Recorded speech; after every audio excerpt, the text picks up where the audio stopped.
días, bienvenidos a los grupos de educación en salud GES, una propuesta educativa del Instituto Neurológico de Colombia. Hoy, dentro del ciclo de esclerosis múltiple y enfermedades desmielinizantes, vamos a desarrollar la conferencia denominada Tratamiento de la esclerosis múltiple a cargo del doctor César Franco. El doctor César Franco es médico y cirujano de la Universidad del Valle, especialista en neurología de la Universidad de Antioquia y neurólogo del Instituto Neurológico de Colombia.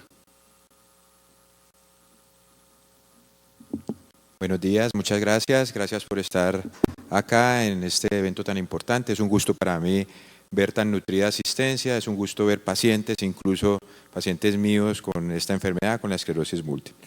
Vamos a hablar del tratamiento de la esclerosis múltiple, una entidad, como podemos saber y vamos a ver enseguida, muy difícil de diagnosticar, con algunas dificultades en el tratamiento, no curable, pero sí tratable. Voy a recordar un poco qué es la esclerosis múltiple. Sabemos que es una enfermedad crónica del sistema nervioso central. El sistema nervioso central es el cerebro, la médula espinal, el nervio óptico. El que constituye esta enfermedad se caracteriza por inflamación. Inflamación es cierto tipo de glóbulos blancos a manera de placas, ataca esta parte del sistema nervioso central. Afecta funciones como son el habla, la visión, la capacidad de moverse, la sensibilidad. Esta enfermedad es más frecuente, la causa más frecuente de discapacidad, aparte del trauma, en personas jóvenes. Ocasiona pérdida de capacidades, dependencia de otras personas en etapas avanzadas o a veces, según el tipo, muy tempranamente. Y puede causar incluso aislamiento social.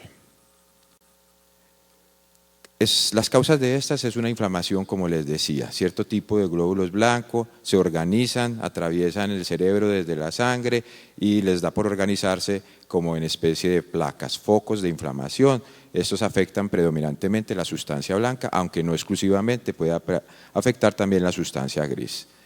Hay un daño también que puede ser mediado por anticuerpos. No se sabe exactamente qué desencadena todo esto, o sea, qué origina que esta inflamación se desencadene, pase al cerebro y ocasione tales focos en esas áreas del cerebro o de la médula espinal.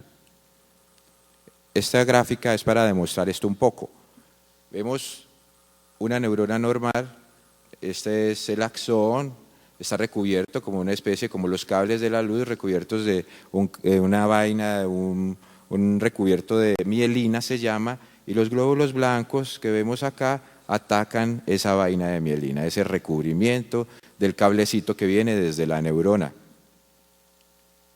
Eso es lo que se ve en las radiografías, en la resonancia magnética. Esos focos de los que yo hablaba son estos, los podemos ver. Todos estos son focos que han sido de inflamación y van a dar, dependiendo de dónde se encuentran, ciertas manifestaciones físicas. Perdón. Hay varios tipos de esclerosis múltiple, desde una forma inicial que se llama síndrome clínico aislado, que es tal vez la primera manifestación de la enfermedad, a partir de la cual puede desencadenarse la enfermedad. Es muy importante para nosotros porque puede ser el inicio del tratamiento, puede indicarnos que desde aquí hay que tratar porque puede evolucionar a una esclerosis múltiple definida. La forma más frecuente, que hasta en el 80-85%, es la que se llama remisión recaída, una forma en la cual se caracteriza porque hay ataques de la enfermedad, hay crisis de la enfermedad con síntomas, como les decía, a nivel de moverse, a nivel de hablar, a nivel de pensar, a nivel de ver, pero generalmente llegan otra vez a una normalidad o casi normalidad. Hay otra forma que es la secundaria progresiva. Después de iniciar de esta forma remisión recaída, evolucionan 10 a 15 años después, casi que un poco más de la mitad de los de la recaída remisión evolucionan a esta forma. Esta forma se constituye en que ya hay recaídas, pero cada recaída les va dejando problemas y esos problemas no vuelven otra vez como a un estado normal. Una forma más extraña, menos frecuente, la forma primaria progresiva, que desde el principio el paciente comienza a tener discapacidad y no llega a un estado normal. Esto es graficado las diferentes formas de la esclerosis múltiple. Podemos ver en el gráfico, en el segundo, la forma de remisión recaída, hay recaídas, recaídas, casi esta línea es el estado normal, se está muy cerca de ese estado normal. La segunda vemos como después de cada recaída inician de esta manera, pero después hay una etapa, generalmente 10 a 15 años, en que sigue aumentando la discapacidad, y la última forma es la forma primaria progresiva, que desde el principio, ustedes ven en la curva, va aumentando la discapacidad. Ahora sí vamos a hablar de los tratamientos de la esclerosis múltiple. Yo he dividido los tratamientos en varios tipos. El tratamiento de la entidad como tal, de acuerdo a lo que se sabe, que hay inflamación, que hay inmunidad, el tratamiento de las recaídas, vamos a hablar un poco del tratamiento de los síntomas de la enfermedad y vamos a hablar también un poco de terapias alternativas, que sabemos en nuestro medio, en nuestra Colombia, que se llega a pensar mucho en ese tipo de terapias que hay al respecto. ¿Cuáles son las metas de un tratamiento para la esclerosis múltiple? La mayoría de las formas de esclerosis múltiple, los pacientes padecen la forma que les hablaba, remisión recaída. Nuestra meta de tratamiento en esa forma de esclerosis múltiple es prevenir la progresión, prevenir la acumulación de discapacidad, o sea, que sean menos dependientes, reducir las recaídas, hablábamos de recaídas, tratar las recaídas y tratar los síntomas. Hablamos un poco de historia de los tratamientos. En épocas como el siglo antepasado, finales del siglo antepasado, se pensaba que era una enfermedad causada por la ausencia de sudor. Se trataba con hierbas, con reposo, y se establecía más o menos que las personas que tenían esta enfermedad vivían 5 años más aproximadamente desde que se les diagnosticaba. A principios del siglo pasado, por allá en los años de 1910, se pensaba que era causada por una toxina sanguínea. Era tratada con purgantes y con estimulantes. Se pensaba que la persona sobreviviría aproximadamente 10 años. A mediados del siglo pasado se estableció que tal vez la causa eran coágulos sanguíneos, problemas de la circulación, se trató con drogas que mejoraban la circulación y se decía que más o menos cerca de los 20 años iban a sobrevivir esas personas una vez se les diagnosticaba. Un poco después de la mitad del siglo pasado se pensaba que era una reacción alérgica de la enfermedad y era tratada con algunas vitaminas y antialérgicos y se establecía que más o menos 25 años iban a durar esas personas. Es a finales del siglo pasado, 1996, cuando se establece las causas que les hablaba, que hay una inflamación, hay una reacción inmune, autoinmune significa que las defensas nos atacan a nosotros mismos. Es tratada con esteroides son antiinflamatorios y con algunos medicamentos que modulan, regulan esa respuesta de inmunidad. Ya con el establecimiento de este tipo de tratamientos, que es lo que se acepta actualmente, la sobrevida de una persona con esclerosis múltiple es muy cercana a la de cualquier persona sin esta enfermedad. Puede decir que se ve reducida a 5 a 10 años tal vez la expectativa de vida, pero en general lo que se establece es que es muy parecido a cualquier otra persona. El tratamiento ideal. Cuando vamos a hablar del tratamiento ideal, y voy a entrar primero a la parte de tratamiento, de las formas de las recaídas, basado en el mecanismo que está causando esos focos inflamatorios. Entonces, se establece, el ideal debe ser un tratamiento oral.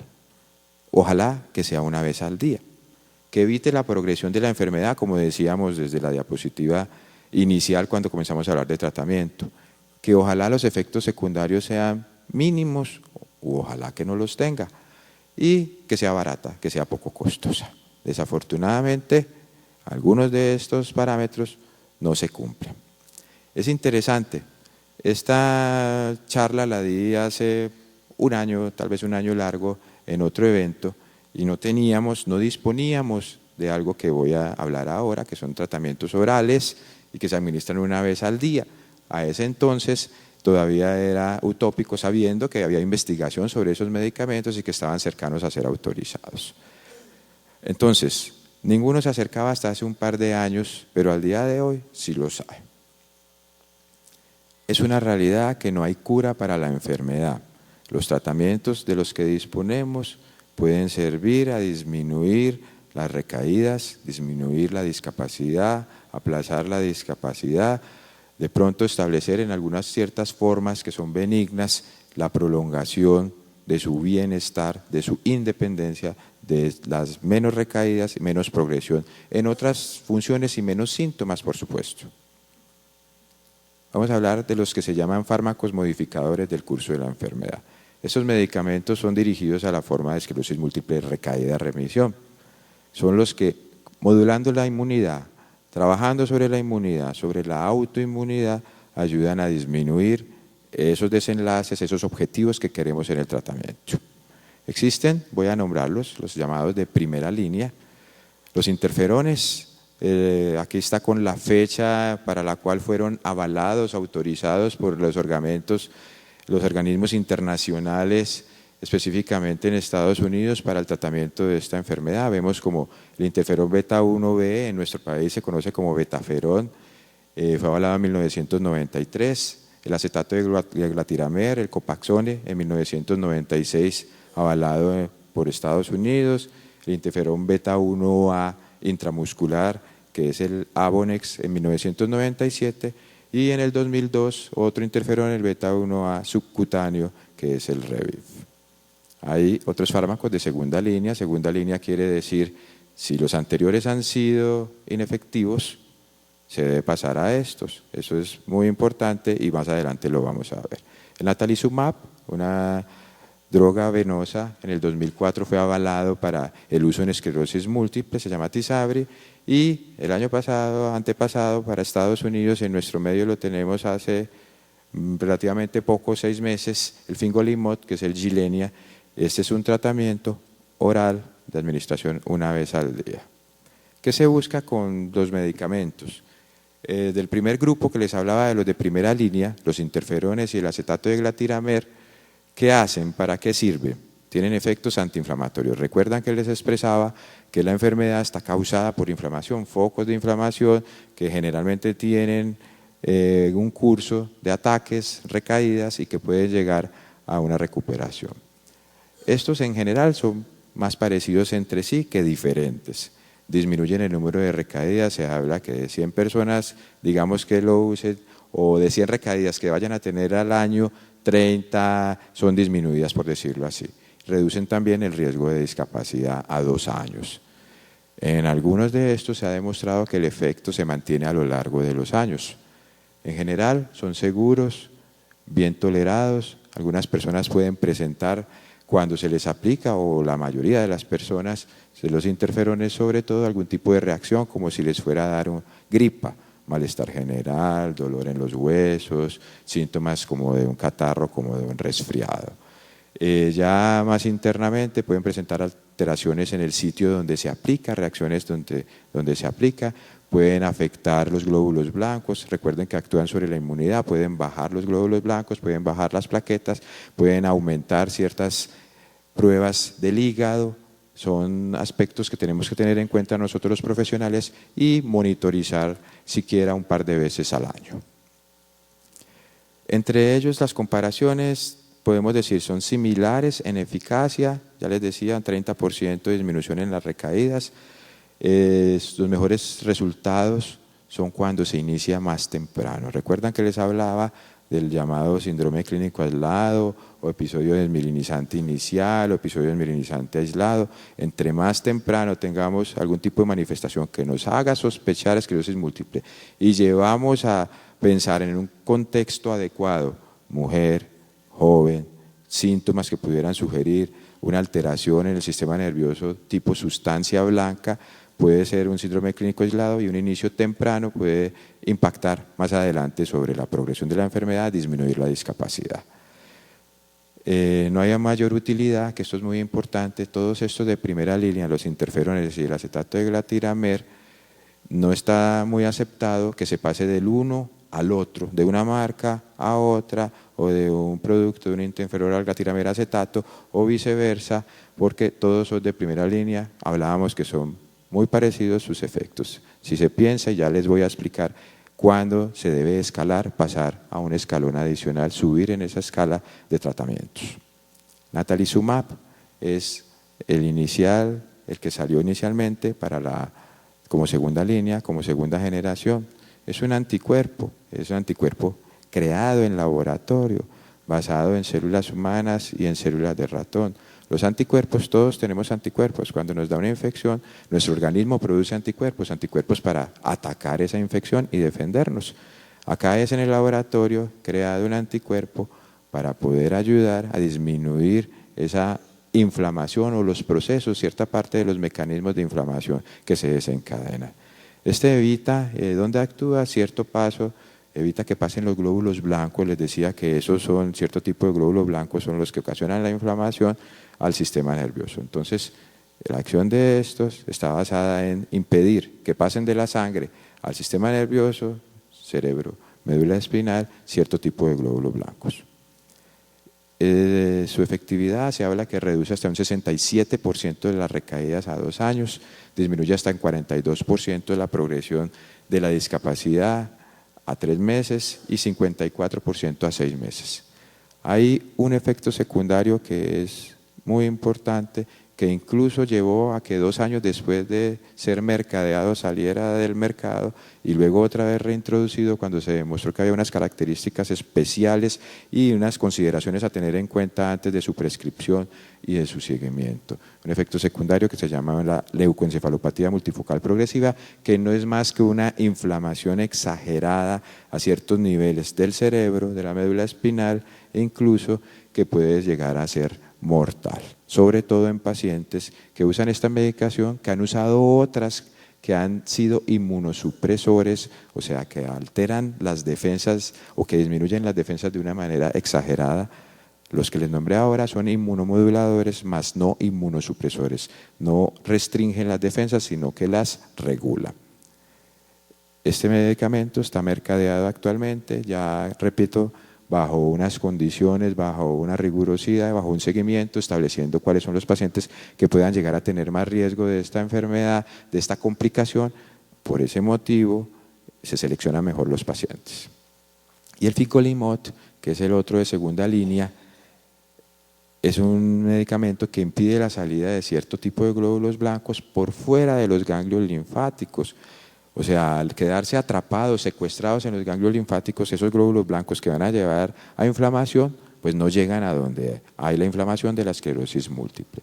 Disminuye las recaídas en 52% por año, disminuye también la progresión de la discapacidad, tiene algunos efectos secundarios. Bradicardia significa que el corazón va más lento, puede ocasionar como faringitis, ardor, color rojo en la garganta, molestia en la garganta, dolor de cabeza, diarreas, puede causar náuseas, puede causar vómito. Este medicamento es oral, de administración una vez al día. Uno de los parámetros que cuando hablábamos en la diapositiva de cuál sería el tratamiento ideal son 2 parámetros que se cumplen. La mitosantrona, este ya es un medicamento, puede ser útil en ciertas formas, no es de primera línea. No, si ustedes recuerdan en la diapositiva que les mostré los interferones y el glatiramel acetato, de segunda línea el natalizumab y el fingolimod, y este puede ser útil en ciertas formas de esclerosis múltiple que hayan fallado a todos los otros o que ya hayan avanzado a una forma que se llama secundaria progresiva, como se las expliqué ahora. Los efectos adversos, ese es un medicamento que fue sacado, mercadeado, fue investigado cuando salió al mercado para otro tipo de enfermedad, no salió para la esclerosis múltiple, se usó para tratar algún tipo de leucemias, y dentro de los efectos adversos puede ocasionar leucemias y un problema cardíaco, de falla cardíaca, afectar el músculo del corazón. Todos los medicamentos, ustedes dirán, algunos efectos de estos tan riesgosos, tan peligrosos, entonces ¿por qué mandarlos?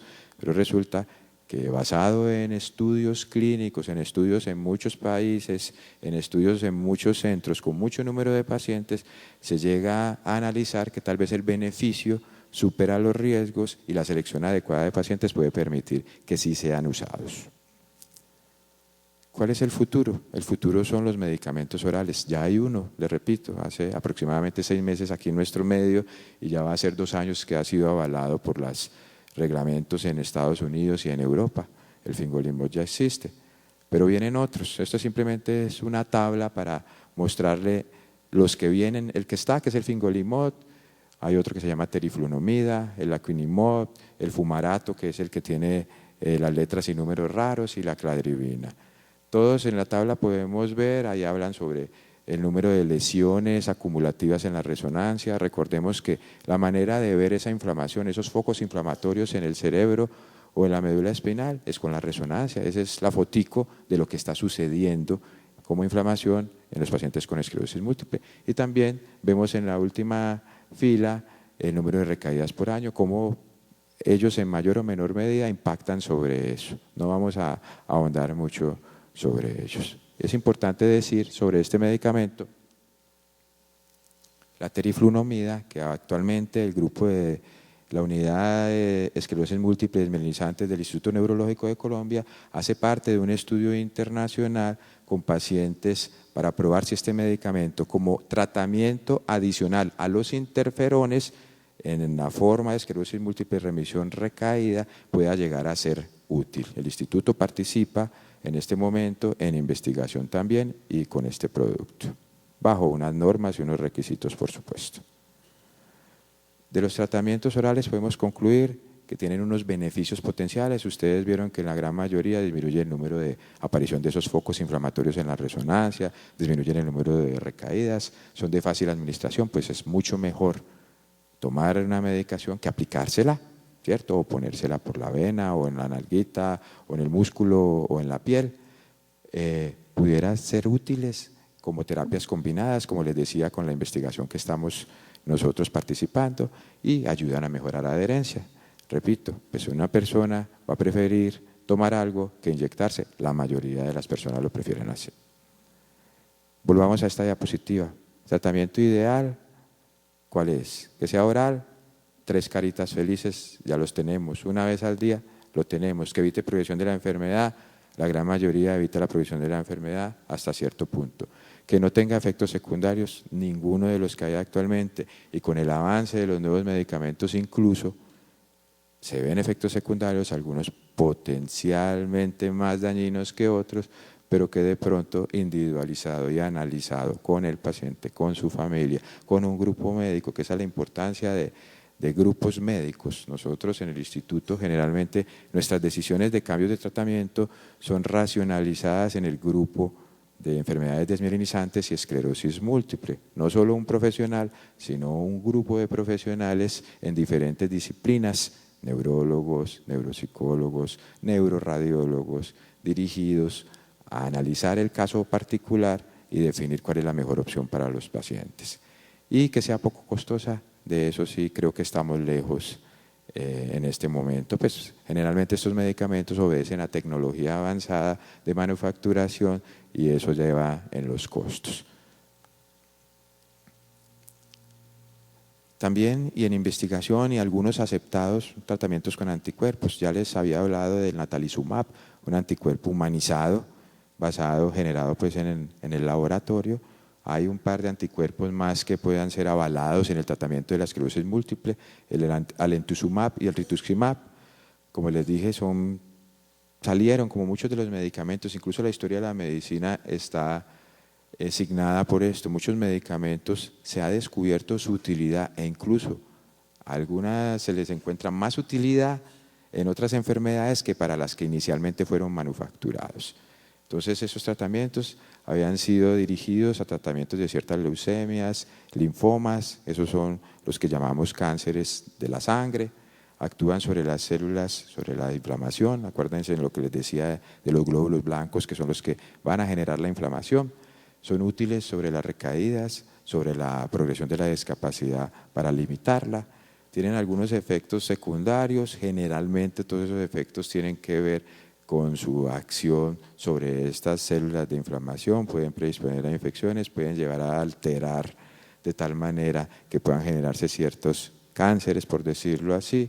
Al describir yo ahí que puedan ser aceptables, repito, quiere decir que el balance del riesgo frente al beneficio, o sea, el riesgo de usarlo es menor que el beneficio de usarlo, siempre racionalizado e individualizado, porque todos estos tratamientos que tienen ciertos riesgos potenciales, cada persona, cada caso debe ser individualizado, cada caso es diferente, particular, qué ha usado, cómo es, qué antecedentes tiene, qué condiciones tiene, y así se deben decidir los tratamientos.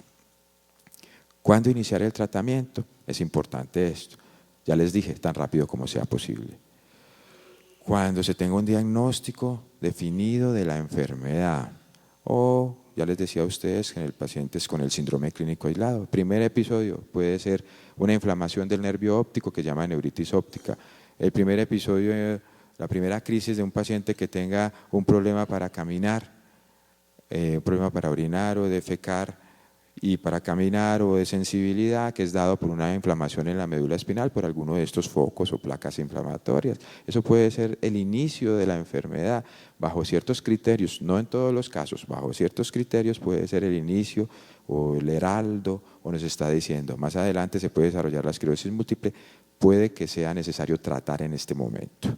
Repito, lo he dicho como 3 veces, consideraciones individuales. Cada paciente es único y diferente, como cada uno de ustedes que está aquí es único y diferente.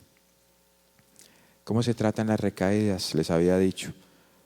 Acabamos de terminar la parte de tratar o de tratar de modular o de impactar sobre la inflamación, que es la base de esta enfermedad, de la mayoría de formas de esta enfermedad. Vamos a entrar ahora en esas recaídas. La mayor parte de las personas que tienen esclerosis múltiple están en esa etapa de recaídas y remisiones. ¿Cómo se tratan cuando la persona tiene una recaída? Definamos una recaída. Una recaída es un síntoma neurológico nuevo o empeoramiento de uno ya existente de una manera significativa que dure más allá de 24 horas y no más de 30 días. Y que no sea secundario a otra condición. Me explico. A veces el paciente con esclerosis múltiple, sobre las placas o las inflamaciones que tiene, porque hay aumento de la temperatura, porque hacen fiebre, porque tienen una infección, pueden notar que los síntomas neurológicos como que se reactivan, pero eso no constituye una recaída. Generalmente son síntomas nuevos o empeoramientos significativos. Si el paciente había tenido previamente una recaída y no podía caminar con ella, pasó esa recaída, pudo caminar y vuelve a tener una recaída. De no poder caminar de una manera significativa, dura entre 24 horas o más, eso se considera una nueva recaída. El tratamiento de las recaídas depende de qué tan grave es, qué tan severos son los síntomas de la recaída, y esto es muy importante. Repito lo que dije al principio, acá hay incluso pacientes, y eso es importante considerar y conocer cuándo debo consultar, cómo debo consultar. Entonces, hay síntomas de recaídas que son leves. Parestesia significa hormigueos, hormigueitos, sentir como calambritos.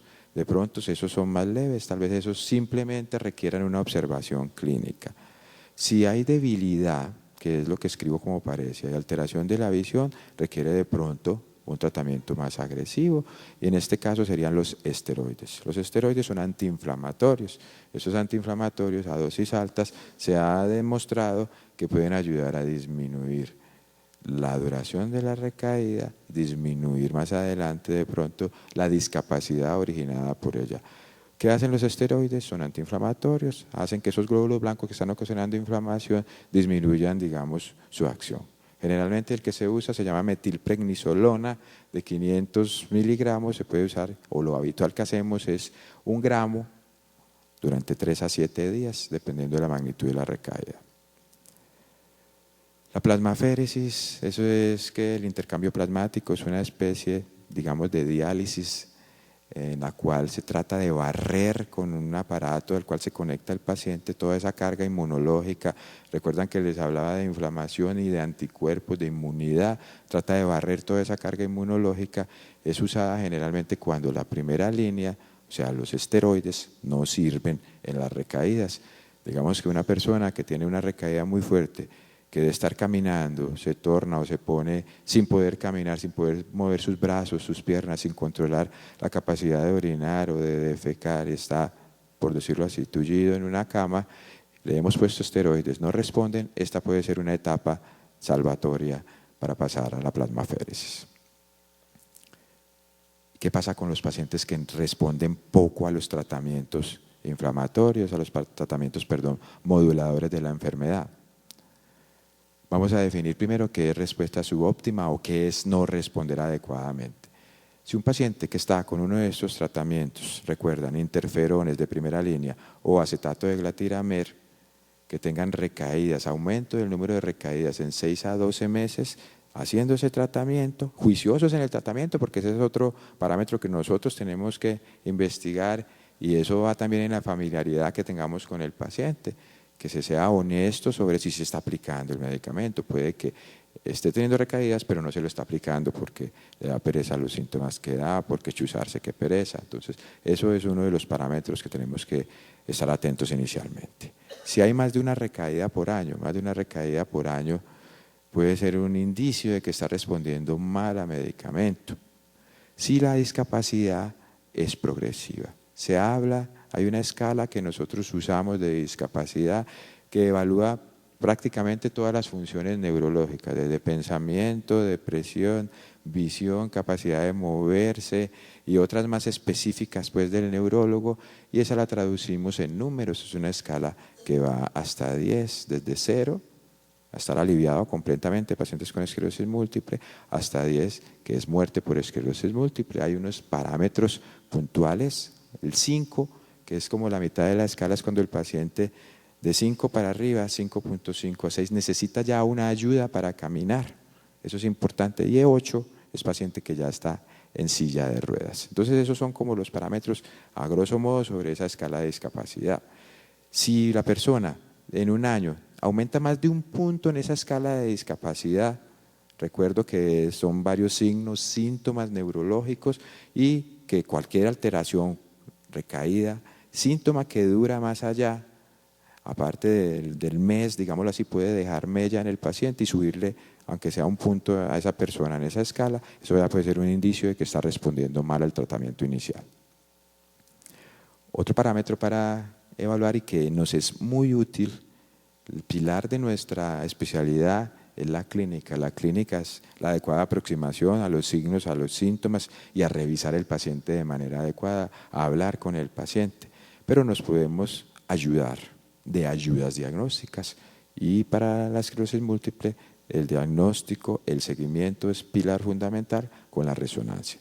Si la resonancia magnética nos muestra que hay mayor actividad, que aparecen nuevas placas o focos de esos inflamatorios que yo les estaba nombrando ahora, más de 2 lesiones en una técnica especial de esa resonancia, o si aparece más de una en otra de las técnicas de la resonancia, puede ser indicios de que la enfermedad no está respondiendo a ese tratamiento y nos puede dar una luz sobre que pensemos en subir un escaloncito más de estas escalas. ¿A dónde podemos subir? Segunda línea, ya les había nombrado natalizumab, fingolimab, o pasar a tratamientos que ya van a ser más fuertes, más potentes, como la supresión, la inmunosupresión, mitosantrone, la ciclofosfamida, utilizados, como les dije ahora, en otro tipo de condiciones, pero que se ha demostrado en estudios serios de buen número de pacientes que pueden ser útiles en esta condición. Repito algo que dije cuando estamos hablando de la primera línea de los interferones, el acetato de glatiramer. No es prudente pasar de uno a otro. Repito, uno avanza, sube escala. Si se considera que el tratamiento no está respondiendo, no se va a quedar sobre otro que está en la misma escala, en el mismo nivel. Manejo de los síntomas. Los pacientes con la enfermedad, con esclerosis múltiple, hacen una cantidad de síntomas: debilidad, problemas para caminar, dolor, calambres, espasmos, algo como tiesera, espasticidad, que eso es rigidez, aumento, los músculos se ponen tiesos, mareos o vértigo, mala coordinación, problemas con la vejiga, problemas para orinar o defecar, problemas sexuales, problemas de fatiga, quejas de pensar claramente, o problemas de la memoria o de su capacidad de hacer sus actividades habitualmente, más allá de por un problema en moverse, o problemas de depresión. Todos estos síntomas tienen tratamiento, y de hecho, más allá de tratar de hacer algo para que la enfermedad no tenga recaídas, no aumente esa discapacidad, no aparezcan nuevas placas en la resonancia y la persona sea funcional e independiente, puede que muchos pacientes tengan esta cantidad de síntomas y exigen y tienen tratamiento en diferentes niveles, que también son individualizados. No vamos a entrar en tratamientos a explicar cada uno como tal, pues para dolores hay analgésicos, para calambres también hay algún tipo de analgésicos especiales, algunos antiepilépticos que sirven para ayudar a mejorar esos dolores, para la rigidez hay tratamientos que son relajantes musculares, para la depresión hay tratamiento. Todo eso lo tenemos que tener en cuenta para los problemas del intestino y de la vejiga. También podemos ser multidisciplinarios, quiere decir, aparte del neurólogo, que digamos está tratando de hacer un seguimiento para evitar, prescribir una medicación que evite la enfermedad progrese, que evite que aparezcan nuevas placas, que evite que aparezcan recaídas. Alrededor de eso debe haber un grupo multidisciplinario, trabajo social, fisiatría, que es el médico rehabilitador, fisioterapia, terapia ocupacional, psicología, neuropsicología, psiquiatría, urología, para apoyar en estos tratamientos. Algo que considero pertinente nombrar en el escenario de la comunidad general, las terapias alternativas. Somos un país que suele acudir mucho a terapias alternativas, se han hecho incluso estudios respecto al uso de esas terapias y si sirvan o si no. Hasta tres cuartas partes de las personas con esclerosis múltiple usan una terapia alternativa. Las medicinas herbales, medicinas herbal china, la gran mayoría, le voy a nombrar, pasar 3 o 4 diapositivas al respecto, en la gran mayoría sobre lo que causa la enfermedad o sobre la inflamación de la enfermedad no tienen efecto. Algunas tienen efecto sobre algunos síntomas. Vamos a hablar. Acupuntura de pronto sirve para el dolor. El veneno de abejas, hace un par de años hubo un boom, incluso un estudio serio diseñado respecto al veneno de abejas en pacientes con esclerosis múltiple, no demostró que hubo beneficios. La quiropraxia tampoco ha demostrado de pronto beneficios, tal vez puede servir a aliviar ciertos síntomas motores, sobre todo, sobre rigidez, sobre tiesera, como les decía. El enfriamiento puede ser útil en la fatiga, sacarse las calzas o hacerse sacar las calzas antiguas, tampoco pues ha demostrado ningún tipo de impacto sobre los síntomas, sobre la evolución. Los antioxidantes parece que pudieran tener algún tipo de beneficio, pero faltan estudios así de muchos pacientes en muchos países que puedan llevar a hacer ese beneficio. Antioxidantes, por ejemplo, la vitamina E, que es uno de los más conocidos, el ginkgo biloba, el kava kava, dieta, suplementos de vitamina B12, de vitamina D, el oxígeno hiperbárico. Bueno, muchas terapias alternativas se han probado, se han tratado, no han demostrado más que de pronto alguna ayuda en alivios de síntomas. Eso es importante tenerlo en cuenta. Muchas gracias. Vamos a la sección de preguntas sobre esta charla de tratamiento en esclerosis múltiple. Algunas de las preguntas que veo están, o la mayoría, son dirigidas a la enfermedad. He seleccionado algunas de las preguntas. Si no son resueltas en este momento, hay muchos medios de lograr solucionarlas. En el Instituto Neurológico de Colombia estamos dispuestos a ello también por los accesos virtuales. Me preguntan cuáles son los signos y síntomas más característicos del síndrome clínico aislado. Aquí hay 2 preguntas de nuevo. Los signos y síntomas del síndrome clínico aislado más característicos, como lo habíamos dicho en la exposición, corresponden a síntomas de compromiso del sistema nervioso central, de sustancia blanca. La sustancia blanca es el cablecito, digamos, que sale del generador principal, que son las neuronas, digámoslo así. Entonces, ¿cuáles son cablecitos que salen de ese generador principal? El nervio óptico. Entonces, ese puede ser un síndrome clínico aislado. O alteraciones donde haya sustancia blanca. Generalmente una estructura de nuestro cerebro que se llama el tallo encefálico, por donde pasan los nervios, digamos, que controlan la mayor parte de las acciones a nivel de nuestra cabeza. No solo la visión, sino la movilidad de los ojos, la sensibilidad de la cara, la capacidad de tragar, la capacidad de mover la lengua.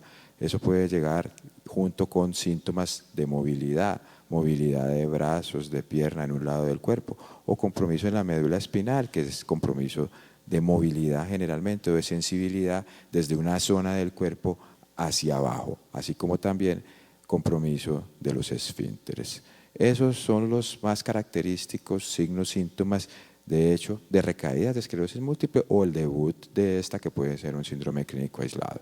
La otra pregunta que viene aquí Son los medicamentos de segunda generación que impiden la acción de los glóbulos blancos, no predisponen por la inmunosupresión al paciente de otras enfermedades. Lo habíamos dicho en la charla que acabamos de hacer. Claro, todos estos medicamentos deben ser rigurosamente evaluados por un grupo, por el tratante, por el mismo paciente, al cual se le deben expresar los efectos secundarios que puedan llegar a tener, algunos mínimos y algunos máximos, como les nombraba. Alguno de esos puede ocasionar una inflamación muy importante en el cerebro, que es la encefalopatía multifocal progresiva. Otros pueden llevar a que se generen ciertos tipos de cánceres o fallas en la función del corazón.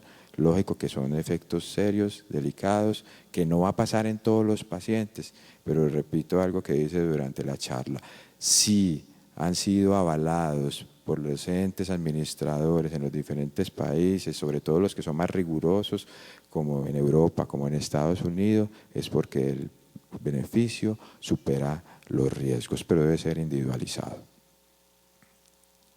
¿Qué debe ser la persona que tiene todos los síntomas de esta enfermedad y dónde comenzar? Pues la respuesta es sencilla: consultar. Una consulta oportuna.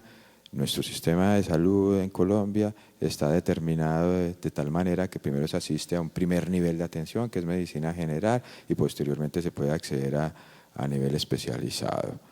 No obstante, si la persona no tiene su nivel de salud, tiene la posibilidad de acceder de manera particular al nivel especializado inicialmente, pues bienvenido sea. La idea es consultar y ojalá prontamente sea regulado, remitido al especialista en neurología o consultar directamente al especialista en neurología. ¿Cuántas resonancias se harían por año en un paciente con esclerosis múltiple y con tratamiento? Eso pues, es muy cuestionable.